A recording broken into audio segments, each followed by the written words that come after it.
এই বৃষ্টি বাদলের দিনে এইসব কি রে রিজু? তবে তবে তুই যখন বলছিস, হ্যাঁ, তবে নিশ্চয়ই ভালোর জন্যই হবে। তুই তো আমাকে আর ঠকাবি না। বুঝলি নয়নতারা, ছেলেটা আজ শহর থেকে ফিরছে। কত বড় হয়েছে কে জানে, কিন্তু আমার ভয় হয় রে। এই শহরের হাওয়া লেগে গেলে ও যেন আমাদের এই মাটির গন্ধটা ভুলে না যায়। ও বাবা, বাবা, তুমি কি অবস্থায় আমাকে নিতে চলে এলে? তোমার গায়ে এত ধুলো আর এত কাদা কেন? ছি, লোকে দেখলে কি বলবে বলো তো আমার? ওরে রিজু, রিজু, আমি আমি রে, আরে আমি তোর বাবা। কতদিন পর তোকে দেখছি তো, তাই আর নিজেকে ধরে রাখতে পারলাম না। চল চল, তোর মার প্রিয় ইলিশ মাছ তোকে খাওয়াও আজকে। খুব ভালো করে রেঁধেছি, চল চল। ওসব মাছে বড্ড কাটা বাবা, হাইজিন বলে তো একটা ব্যাপার আছে নাকি? গদাধরের ছেলে ফিরেছে, শিক্ষিত ছেলে। এদের মধ্যে ফাটল ধরাতে পারলেই ওই বিঘে দশেক জমি আমার হাতের মুঠোয় আসবে। লোভী মানুষের বুদ্ধি আর শিক্ষিত মানুষের অহংকার দুটো মিশলে কামাল হয়ে যায়। বাবা, তুমি এভাবে শব্দ করে কেন খাও? আর এই ঘরটা কত পুরনো। আমি ভাবছি এই জমিটা বিক্রি করে দিয়ে তোমাকে কলকাতায় নিয়ে যাব, সেখানে এসি করে থাকবে, আর কষ্ট করতে হবে না তোমাকে। জমি বিক্রি? ওরে রিজু, এই জমি তুই বিক্রি করিস না রে। এটা এটা শুধু মাটি নয় রে, এটা আমাদের প্রাণ। তোর ঠাকুরদা, তার বাবা, সবাই এই মাটিতেই মিশে আছে। এই জমি বিক্রি করলে তোর মায়ের আত্মা শান্তি পাবে না রে, শান্তি পাবে না। মার আত্মা? এসব পুরনো সেকেলে কথাবার্তা বন্ধ করো তো বাবা। শিক্ষা মানেই তো উন্নতি। এই অজপাড়া গায়ে পড়ে থাকার কোনো মানে হয় না বাবা। তুমি এখনো এই রোদে পোড়া হাড় ভাঙা খাটুনি খাচ্ছ? তুমি শহরের বড় কোম্পানির সাথে কথা বলেছি, ওরা এখানে একটা রিসর্ট বানাতে চায়, কয়েক কোটি টাকা দেবে। এই দেখ, এই দেখ রিজু, এই মাটি থেকে ধান ওঠে, যা খেয়ে তুই বড় হয়েছিস। এই মাটি সোনার চেয়েও দামি। তুই যে পড়াশোনা করলি, তাতে কি এটাই শিখলি যে শিকড় ছিঁড়ে ফেলতে হয়? তুমি কোনোদিন বুঝবে না বাবা। এই আধুনিক পৃথিবীটা অনেক বড়। আমি চক্রবর্তী মশাইয়ের সাথে কথা বলতে যাচ্ছি, উনি ঠিক বলেছিলেন তুমি বড্ড একগুঁয়ে। আরে এসো এসো বিজু বাবা, তা কি খবর? বিলেত ফেরো ছেলের মন কি আর এই গেঁয়ো ধুলোবালিতে টেকে? তোমার বাবা তো মানুষ নয়, একেবারে পাথরের মূর্তি, হাড় কিপটে যাকে বলে। একদম ঠিক বলেছেন কাকা। বাবা কোনোভাবেই জমিটা ছাড়তে চাইছে না। কত বড় একটা অফার বলুন তো, অথচ জেদ ধরে বসে আছেন উনি। কি বলবো বলুন তো? আরে বাপু, ও সব চাষাড়ু বুদ্ধি, ওরা কি আর প্রোগ্রেস বোঝে? শোনো বিজু, এই তোমার বাবার ভালোর জন্য বলছি, জমিটা যদি আমাদের নামে এখন সাময়িকভাবে ট্রান্সফার করে দাও, আমি শহরের ওই কোম্পানিকে দেখিয়ে টাকাটা রিলিজ করিয়ে দেব। তারপর তুমি বাবাকে নিয়ে সোজা তিলোত্তমা কলকাতায় চলে যাও। পার্ক স্ট্রিটের ডিনার, গাড়িতে ঘুরে বেড়ানো, আহা ওটাই তো জীবন। কিন্তু সই বাবা তো কোন রকমই দলিলে হাত দেবে না বলে মনে হয়। আরে বাবাকে বলতে হবে কেন? আরে তুমি তো শিক্ষিত ছেলে, আরে তুমি শুধু দস্তখতটা জোগাড় করো, আর বাদ বাকি কাজ এই অদম করে নেবে। মনে রেখো রিজু, উন্নতির জন্য মাঝে মাঝে একটু শর্টকাট নিতে হয়।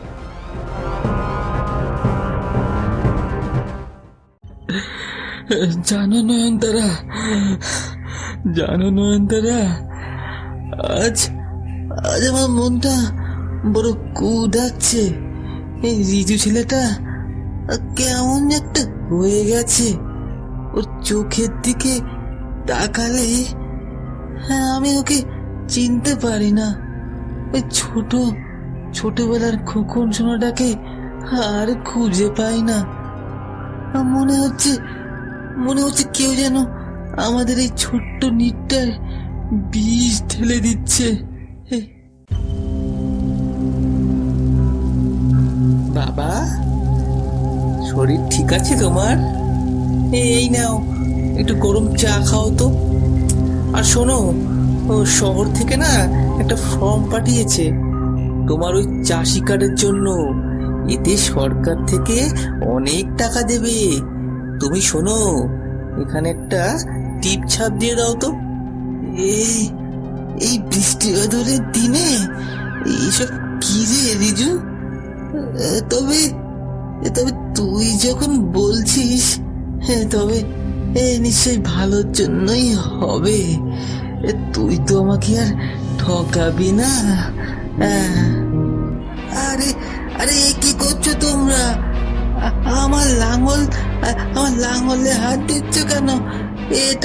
এটা আমার জমি। ওরে বুড়ো হাবড়া, এই জমি আর তোর নেই রে।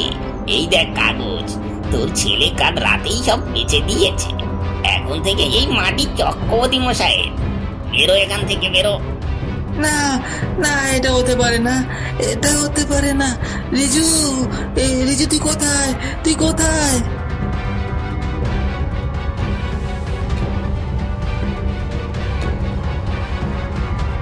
রিজু, ওরা বলছে যে তুই নাকি জমি বেচে দিয়েছিস। আমার সাথে মিথ্যে বলে তুই টিপ চাপ নিলি। তোকে পড়াশোনা করানোর এই ফল। বাবা, তুমি বড্ড সিন ক্রিয়েট করছো। আমি যা করেছি আমাদের ফিউচারের জন্যই করেছি। এই গ্রামে পচে মরার কোনো মানে হয় না। টাকাটা ব্যাংকের অ্যাকাউন্টে এলেই আমরা রওনা দেব। তুমি শান্ত হও তো, শান্ত হও। হায় হায় হায়, শান্ত হবো? যে ছেলে নিজের মায়ের সমান মাটিকে বেঁচে দেয়, সে তো একদিন তার বাবাকেও হাটে বেঁচে দেবে রে। তুই শিক্ষিত নস রিজু, তুই একটা আস্ত মূর্খ। তোর শহর, তোর টাকা সব তুই নিয়ে চলে যা। আমি এই ভিটেতেই মরবো।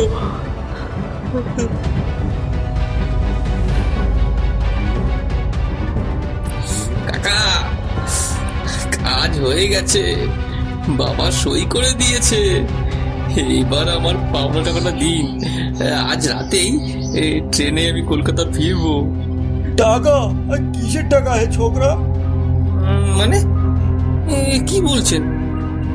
ওই যে 20 লাখ টাকা দেওয়ার কথা ছিল এই জমিটার জন্য। শুনলি তোরা? 20 লাখ? আরে খোকা, তুমি তো কাগজে লিখে দিয়েছো যে তোমার বাবা স্বেচ্ছায় বিনামূল্যে তার ঋণ শোধ করার জন্য আমার নামে জমি লিখে দিচ্ছে।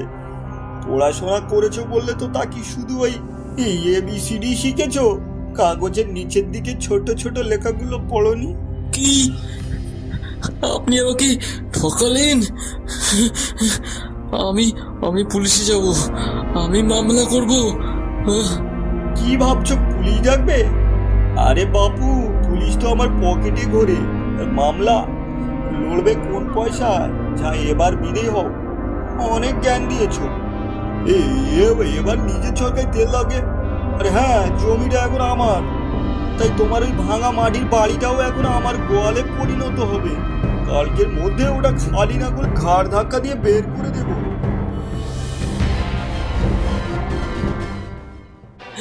এ কি করলাম আমি? টাকার লোভে অন্ধ হয়ে নিজের নিজের বাপের মাথা গোজার ঠাই ঢুকিয়ে শেষ করে দিলাম। এ কি আমার শিক্ষা? আমি তো একটা জানোয়ারের চেয়েও অধম।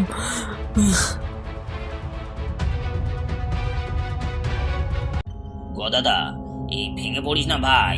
ওই চক্রবর্তী মশাই রক্তচোষা, এই অনেক পাপ করেছে। এবার ওর সময় হয়ে আসছে, আমরা সবাই তোর সাথে আছি রে। জমে গেল তাতে কোনো দুঃখ নেই রহমত, কিন্তু আমার বিশ্বাসটা যে ভেঙে চুরমার হয়ে গেল।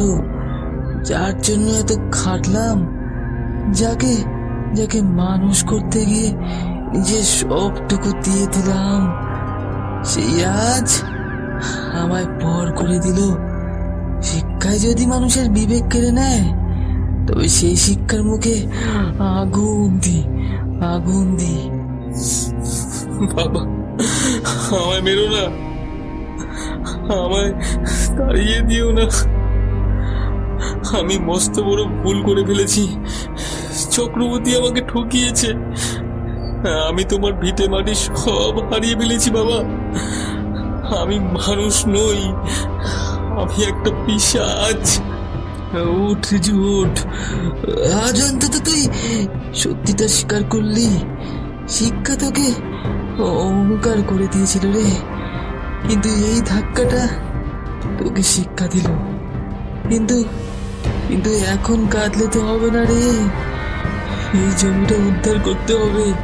হ্যাঁ, এই জমিটা আগে উদ্ধার কর বাবা। বাবা, চক্রবর্তী ওই কাগজের জালিয়াতি করেছে। ও একটা লুপ হোল রেখেছিল, যেটা আমি ভাবতে পারিনি সে ধরে ফেলবে। কিন্তু আমাদের সাথে সময় খুব কম। কাল সকালে ওর লোক পাঠাবে ঘর ভাঙার জন্য। গ্রামটা ছোট হতে পারে রিজু, কিন্তু এখানকার মানুষগুলোর মন অনেক বড়। তুই বুদ্ধি দিয়ে লড়বি, আর আমি আমার মাটি শক্ত করে দিয়ে চলে যাব। চক্রবর্তীকে বোঝাতে হবে বাংলার কৃষককে অত সহজে হারানো যায় না। ওরে গোলাধর, তোর শখের ভিটে আর ছেলের বিলেতি বুদ্ধি আর ধুলোই মেশাবো। বেরো বাড়ি থেকে, না হলে এই মেশিনের তলায় চাপা পড়বি। চক্রবর্তী মশাই, এই মাটি আমাদের অন্ন দেয়, আর এই মাটি আপনাকে কবর দিতে জানে। পা বাড়ালে কিন্তু আর ফিরে পাওয়ার রাস্তা পাবেন না। আরে খোকা, তুমি তো লিখেই দিয়েছো যে তোমার বাবা স্বেচ্ছায় ঋণ শোধ করার জন্য আমি পুলিশকে পকেটে নিয়ে ঘুরি। মামলা করবে কোন পয়সায়? এটা কত থেকে এলো? কাকা, আপনি হয়তো ভেবেছিলেন আমি আপনার মতো অশিক্ষিত। আমি যখন গতকাল আপনার বাড়ি থেকে বেরোই, তখন আমার এই হিডেন ক্যামেরা আর ল্যাপটপের অটো আপলোড অপশন চালু ছিল। আপনার এই প্রতারণা আর হুমকির ভিডিও ডাইরেক্ট এসপি সাহেবের হোয়াটসঅ্যাপে পৌঁছে গেছে। আর এই দেখুন। লোভ করবেন না চক্রবর্তী মশাই, যে অন্যের মাটি কাড়ে ভগবান তাকে এক চিলতে মাটির জন্য ললায়িত করেন। আপনার ওই কাগজ দলিল আজ আগুনের ছাই হয়ে যাবে। বাবা, কলকাতার চাকরিটা ছেড়ে দিলাম। আমি বুঝেছি যে শিক্ষার মাটির মানুষকে ঘৃণা করতে শেখায়, তা শিক্ষা নয়। আমি আমার মেধা দিয়ে আমাদের এই গ্রামের চাষিদের আধুনিক পদ্ধতি শেখাবো। এটাই হবে আমার প্রায়শ্চিত্ত। আজ তুই বড় হলি রে রিজু। তোকে শহরে পাঠিয়েছিলাম ডিগ্রি আনতে, কিন্তু আজ তুই সাথে করে নিজের বিবেক আর মাটির টান ফিরে নেমে পেয়েছিস। এর চেয়ে বড় আনন্দ একজন বাবার কাছে আর কি হতে পারে রে?